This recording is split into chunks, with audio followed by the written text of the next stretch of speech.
Bonjour et bienvenue dans Prière Inspirée. Je suis très heureux de vous retrouver aujourd'hui pour cette semaine, une semaine de prière exaucée. Je crois et nous croyons à MCI que cette semaine, le soleil va se lever dans votre vie, la gloire du Seigneur va venir sur vous.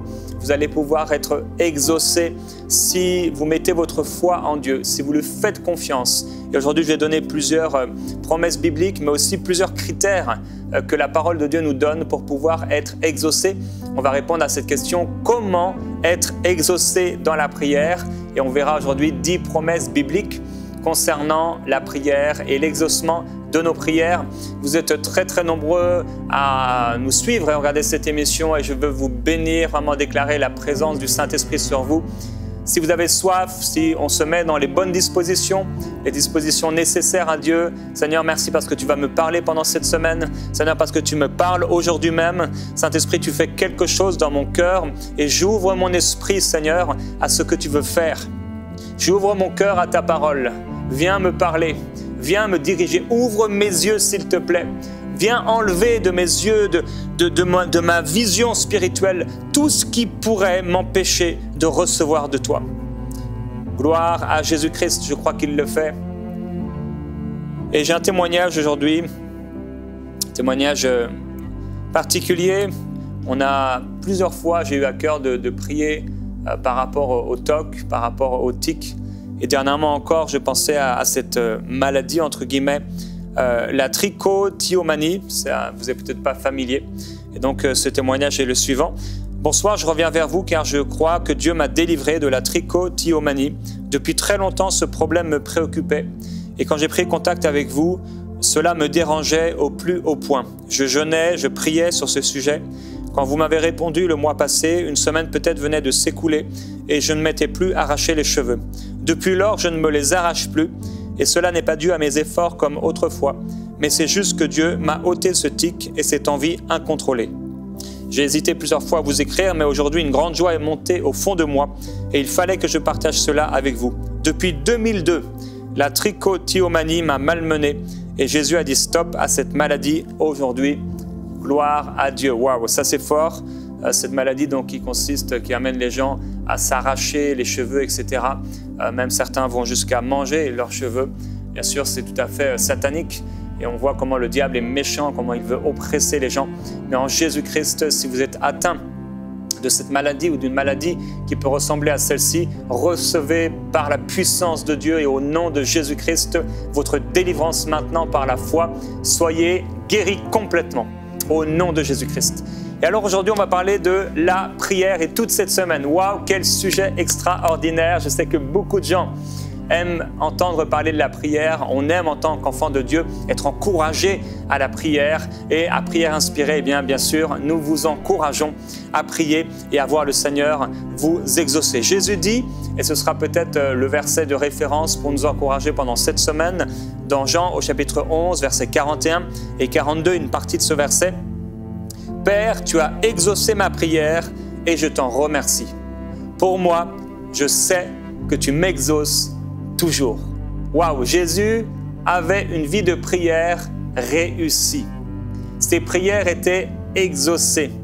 Dieu le Père l'entendait et l'écoutait et il l'exauçait. Au point où devant le tombeau de Lazare, Jésus s'exclame en joie. Il n'est pas encore ressuscité, il n'est pas encore sorti du tombeau, rien n'a changé. Mais il est reconnaissant à Dieu de ce que le Père a exaucé déjà sa prière. Et la Bible dit dans Romains au chapitre 8 et au verset 32, « Lui qui n'a pas épargné son propre Fils, comment ne nous donnera-t-il pas toutes choses avec lui ?» Et si en effet le Père a livré Christ, il nous donnera toutes choses avec lui. Alors on va voir aujourd'hui 10 promesses bibliques et en même temps 12 critères que je vous inviterai à noter, si vous pouvez noter ça sur un papier ou alors sur votre téléphone quelque part. Notez alors que vous pouvez même noter les références une après les autres, entourer les versets peut-être même dans votre Bible pendant qu'on va les lire et notez ça à côté pour pouvoir y revenir et méditer sur ces vérités bibliques.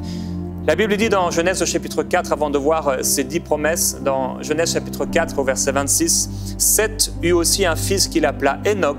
c'est à cette époque-là qu'on commença à prier l'Éternel.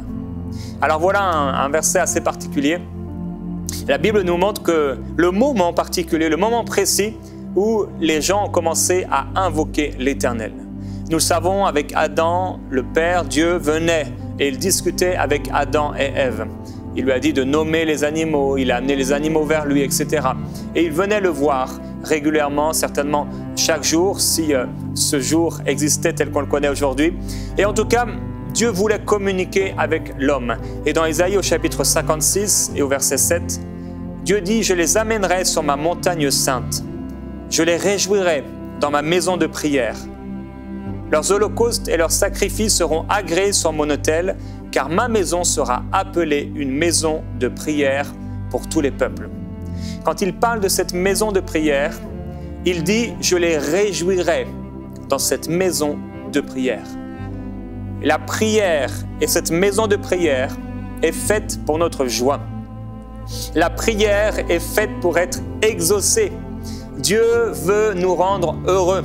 Dieu veut nous bénir et Dieu veut exaucer nos prières. C'est sa volonté d'exaucer les prières qui sont en accord avec sa volonté. Dieu veut que nous puissions nous réjouir. Alors on va voir ensemble 10 promesses bibliques sur l'exaucement des prières. J'ai noté ici les versets.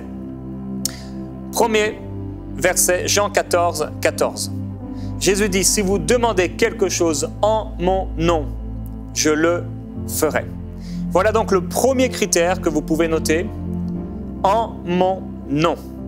Le fait de demander en mon nom, au nom de Jésus-Christ. Et donc c'est le premier critère que je vais partager avec vous aujourd'hui. Le premier critère pour être exaucé, c'est demander au nom de Jésus-Christ. Et ce nom n'est pas quelque part une formule magique ou un principe religieux, quelque chose qu'on doit dire à la fin d'une phrase comme de dire Amen. D'ailleurs, vous savez, vous n'êtes pas obligé de dire Amen à la fin d'une phrase, si ce n'est peut-être pour dire Amen à quelqu'un qui est en train de prier. Mais une chose importante, il faut prier dans le nom de Jésus-Christ.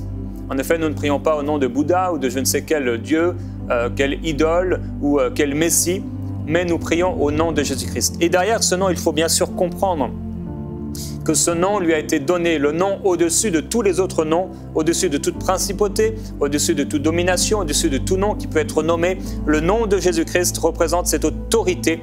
Jésus-Christ lui-même, son œuvre à la croix, il nous a rachetés du péché, il a vaincu l'ennemi de nos âmes et il nous a installés à sa droite, il nous a installés à ses côtés dans les lieux célestes.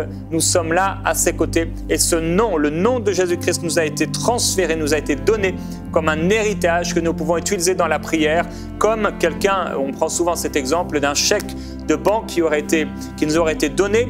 Ce chèque est intitulé avec le nom de la personne qui nous l'a donné et nous pouvons déposer ce chèque au nom de cette personne, ou si quelqu'un nous disait d'aller dans un magasin en son nom, eh bien nous pourrions aller en son nom et recevoir quelque chose au nom de cette personne. C'est ce que nous faisons dans la prière et c'est le premier critère à respecter pour pouvoir être exaucé. Deuxième verset, Matthieu 21, 22. Tout ce que vous demanderez avec foi par la prière, vous le recevrez. Alors on demande au nom de Jésus-Christ, mais lorsque nous prions, nous demandons avec foi. Lorsqu'il est parlé ici avec foi, j'aimerais qu'on puisse accentuer sur le fait que c'est au moment où nous demandons. Ça veut dire l'expression de notre être, la dimension de notre être, ce que nous allons amener, l'atmosphère que nous amenons pendant que nous sommes en train de prier, ou peut-être les sentiments de notre cœur, l'expression de notre foi, l'expression de notre prière, c'est la foi. Donc tout ce que vous demanderez avec foi par la prière. C'est donc au moment où je prie, au moment où je demande, je dois être dans une disposition de foi. Je demande au nom de Jésus-Christ, mais je suis dans la foi. Je ne prie pas simplement pour prier, je ne prie pas en espérant que peut-être un jour Dieu fera quelque chose selon sa grande souveraineté, mais je prie avec foi. Je crois que alors que je prie, il va se passer quelque chose. On prie au nom de Jésus-Christ, on prie avec foi. Marc 11, 24 nous donne un troisième élément. C'est pourquoi je vous dis, tout ce que vous demanderez en priant, croyez que vous l'avez reçu et vous le verrez s'accomplir. Troisième critère, on demande au nom de Jésus, on demande avec foi. Mais maintenant, on doit croire, après avoir prié, que nous avons reçu. Ou même au moment où nous prions, nous avons terminé de formuler notre requête. Maintenant, nous croyons que nous avons reçu. C'est fait. Je le dis, c'est fait. J'ai prié au nom de Jésus-Christ. J'ai prié avec foi, maintenant, c'est fait. Quel que soit ce que ma tête veut me dire, quel que soit ce que peut-être un symptôme, ce que je peux ressentir dans mon corps ou ce que je peux voir avec mes yeux, peuvent me dire, je crois, c'est à moi, je l'ai reçu. Dieu l'a fait. Je refuse de marcher selon les choses visibles. Je marche selon les choses invisibles, comme Dieu qui a créé les cieux et la terre. Nous croyons qu'il l'a fait et nous croyons que les choses invisibles que nous ne voyons pas viennent avant les choses que nous voyons avec nos yeux. Quatrième et cinquième critère, Jean chapitre 15, verset 7. Jésus dit, « Si vous demeurez en moi et que mes paroles demeurent en vous, demandez ce que vous voudrez et cela vous sera accordé. » Donc on voit ici quatrième et cinquième critère. Il y en aurait d'ailleurs d'autres, des 12 que je vais partager avec vous. Mais ceux-là, ce sont, je pense, parmi les principaux. Si vous demeurez en moi. Alors qu'est-ce qu'est demeurer en Jésus-Christ? Certains disent que demeurer en Christ, c'est être né de nouveau. Nous demeurons en lui, il demeure en nous, nous sommes nés de nouveau, mais tout simplement même, sans parler de cette nouvelle naissance, si vous demeurez en moi, c'est garder cette relation avec lui. Nous conservons une relation avec le Seigneur Jésus-Christ. Souvenez-vous que lorsque, à la fin des temps, la porte va être fermée et que certains vont frapper à la porte en disant « mais ouvre-nous », le Seigneur va dire « je ne vous ai jamais connu » ou encore « je ne vous connais pas ». Littéralement, je ne vous connais pas intimement. Eh bien, il faut que Dieu nous connaisse intimement. Il faut demeurer en lui. Mais au-delà de tous ces critères que je vais quand même citer et énumérer, Dieu est bon. Et parfois, on n'a pas besoin de respecter entre guillemets les 12 critères. Nous prions par la foi et Dieu le fait.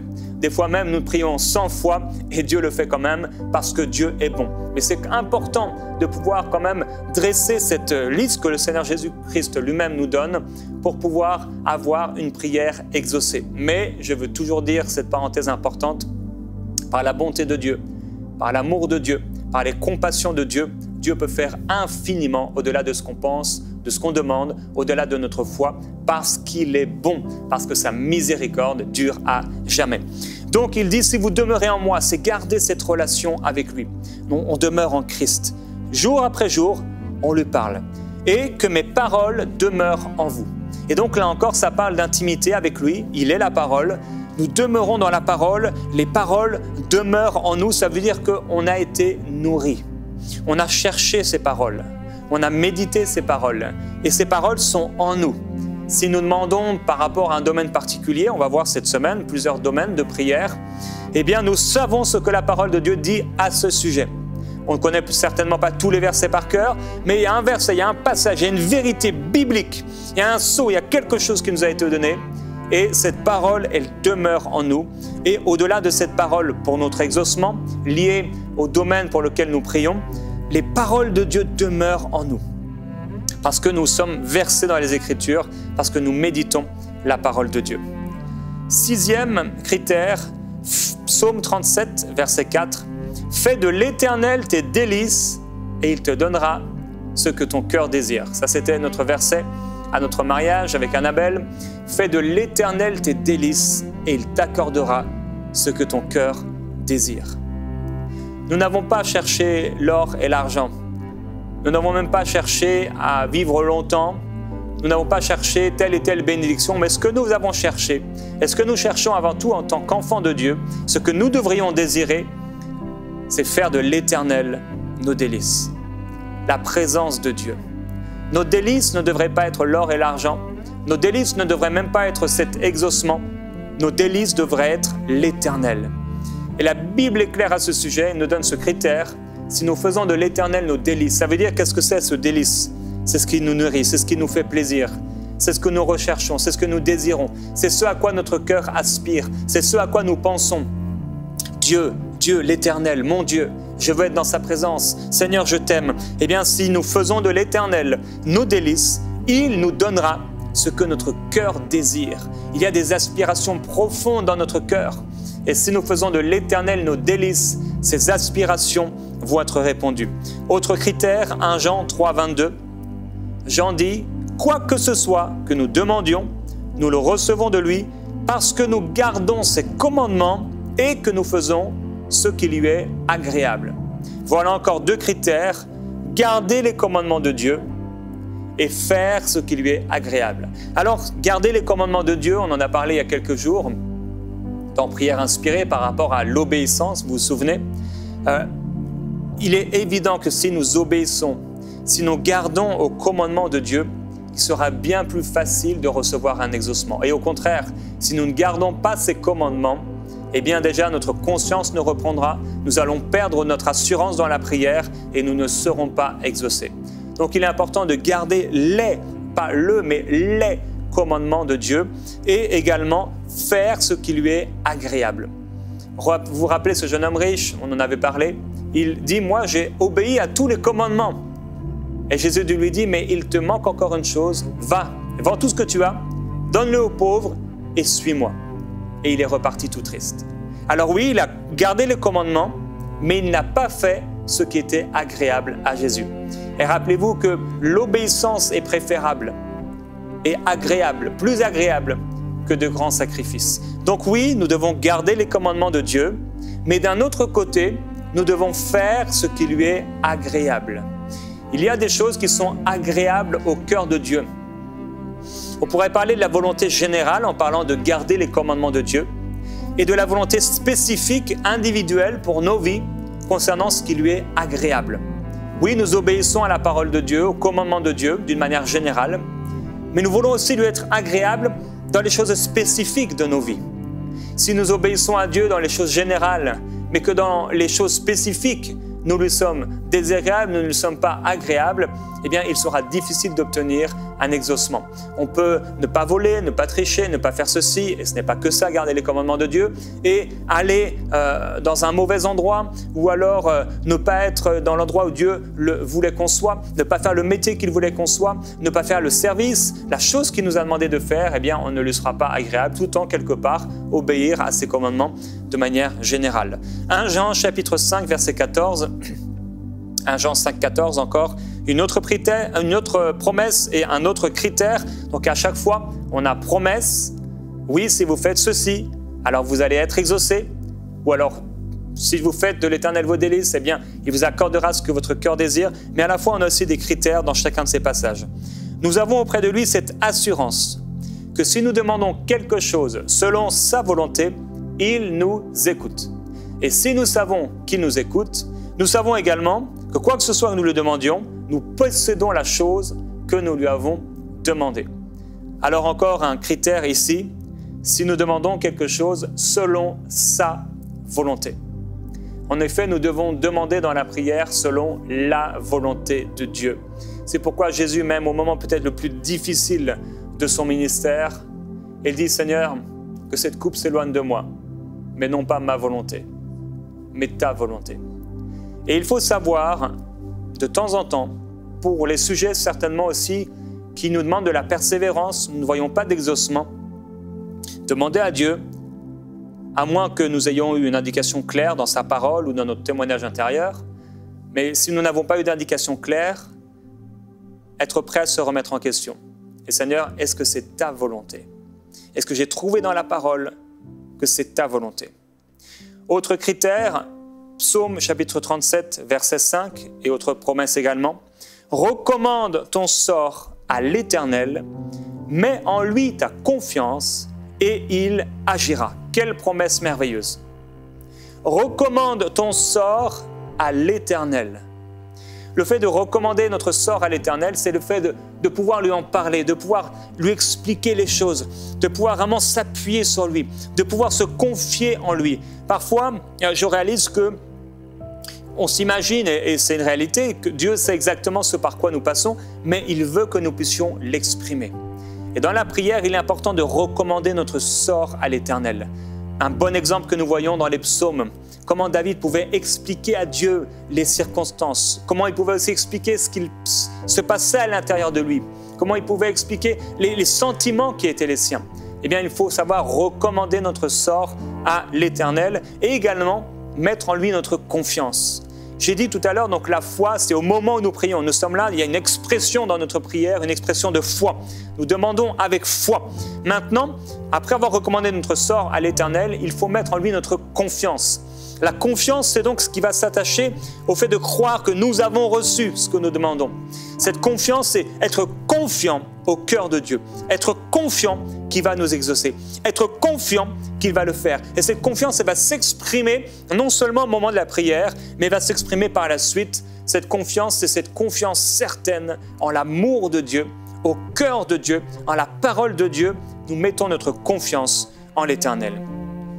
Matthieu chapitre 18, verset 19, une autre promesse et un autre critère. Je vous dis encore que si 2 d'entre vous s'accordent sur la terre pour demander une chose quelconque, elle leur sera accordée par mon Père qui est dans les cieux. Un autre critère, mais il n'est pas obligatoire, si 2 d'entre vous s'accordent sur la terre. Eh bien oui, parfois on peut se mettre en accord, la prière d'accord, avec quelqu'un, et nous nous mettons en accord par rapport à un sujet particulier, et le Seigneur Jésus-Christ est clair à ce sujet. S'il demande, s'il réussit à se mettre en accord, ça veut dire comment on peut se mettre en accord? Être en accord sur le but de la prière, sur le sujet de prière, sur ce que nous voulons réellement. Nous nous mettons en accord. Donc, nous voyons les choses de la même façon. Nous avons un but commun, un même objectif. Et nous nous mettons en accord. Et alors, le Seigneur Jésus-Christ dit que si sur la terre nous nous mettons en accord pour demander une chose quelconque, elle nous sera donnée. Dernier critère que j'aimerais voir avec vous, 12e critère et 10e promesse, Jacques 5, verset 16. La prière fervente, vous pouvez entourer cela, fervente du juste a une grande efficacité. Et donc cette prière fervente, c'est je vais prier de tout mon cœur, de toutes mes forces. Je prie avec force, avec intensité. Maintenant, comme je l'ai dit, tous ces critères ne sont pas forcément observés tous ensemble. On verra le cas d'Anne, par exemple, qui a prié et elle remuait juste des lèvres, on n'entendait rien de ce qu'elle disait et elle a été exaucée. Et il faut souvent prier avec ferveur. Nous prions avec ferveur. Et même si ça ne s'entend pas forcément, c'est une ferveur au moins indispensable dans le cœur. Nous prions avec ferveur. Et la Bible dit quoi? Que cette prière a une grande efficacité. Alors en résumé, je vais vous répéter ce qui a été dit, ces critères. Il faut prier en son nom, avec foi, croire que nous l'avons reçu, demeurer en lui, que ses paroles demeurent en nous, faire de l'Éternel nos délices, garder ses commandements et faire ce qui lui est agréable, selon sa volonté, recommander son sort à l'Éternel, mettre en lui sa confiance, parfois s'accorder avec un frère ou une sœur et prier avec ferveur. Voilà quelques exemples, quelques promesses que Dieu nous donne concernant la prière, des promesses pour être exaucées, des critères aussi que Dieu nous donne pour que nous puissions être exaucés, recevoir l'exaucement de nos prières. Alors j'aimerais qu'on puisse méditer sur ces paroles, que ces paroles demeurent en nous, que ces paroles prennent de la place dans nos cœurs. Père, j'aimerais avant tout prier pour mes frères et mes sœurs. Depuis le jour où l'homme t'a invoqué, et avant même cela, tu as voulu et tu as désiré réjouir le cœur de tes enfants dans la maison de prière. Et tu as également dit que tu ne pouvais habiter dans une maison, et tu es venu habiter dans nos cœurs par le Saint-Esprit. Alors, le temple que nous sommes, tu veux le réjouir, tu veux réjouir nos cœurs alors que nous prions, alors que nous te demandons. Et Père, j'aimerais prier pour tous ceux qui ont une vision fossé de ton cœur par rapport à la prière. De tous ceux, Père, qui se trompent et qui, quelque part, ont perdu leur confiance en toi. Ont perdu la joie dans la prière. Ceux qui se sont trompés concernant ton cœur. Viens enlever tout cela, Père, alors qu'ils abandonnent et qu'ils s'abandonnent. Oui, si c'est vous aujourd'hui, vous avez été trompé ou vous vous êtes trompé, dans ce temps de prière, vous réalisez que vous avez perdu votre confiance en Dieu, que vous avez perdu votre joie par rapport à la prière. Je veux vous encourager dans ce temps que nous avons à demander au Seigneur du plus profond de votre cœur, Seigneur, pardon. Pardonne-moi d'avoir eu une vision faussée. Pardonne-moi de m'être trompé, d'avoir peut-être même jugé ton cœur.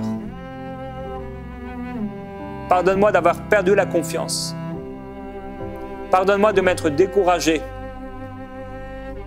Pardonne-moi de ne plus avoir cette joie dans la prière.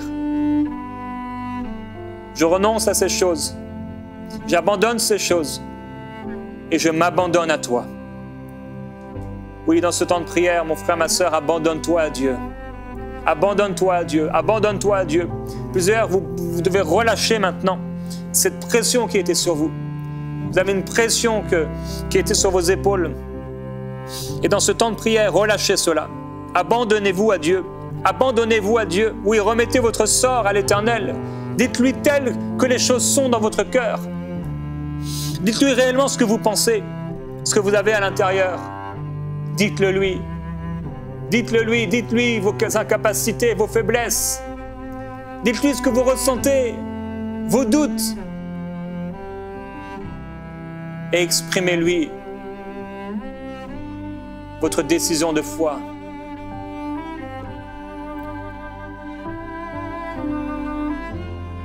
Vous laissez prier un moment.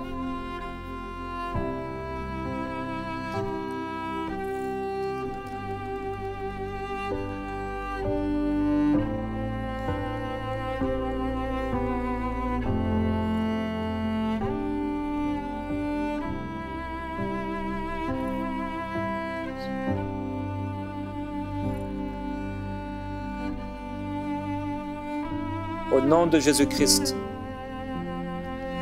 la pression tombe. Là où dans les nerfs c'était bloqué, il y avait une pression même musculaire, une crainte dans le cœur. Ça se relâche au nom de Jésus-Christ. Plusieurs personnes maintenant, vous êtes guéris dans vos muscles de contraction, de douleur. Certains au niveau du sang. Il y avait une circulation sanguine qui n'était pas bonne. Et maintenant, vous êtes guéris et libérés. D'autres, c'était une pression, une fausse vision par rapport à la prière. Et en ce moment même, vous êtes libérés par la puissance de Dieu. Au nom de Jésus-Christ. Gloire à Dieu. On va se retrouver demain dans Prière Inspirée, frères et sœurs. Jusque-là, continuez. Méditez sur ces passages. Entourez-les dans votre Bible.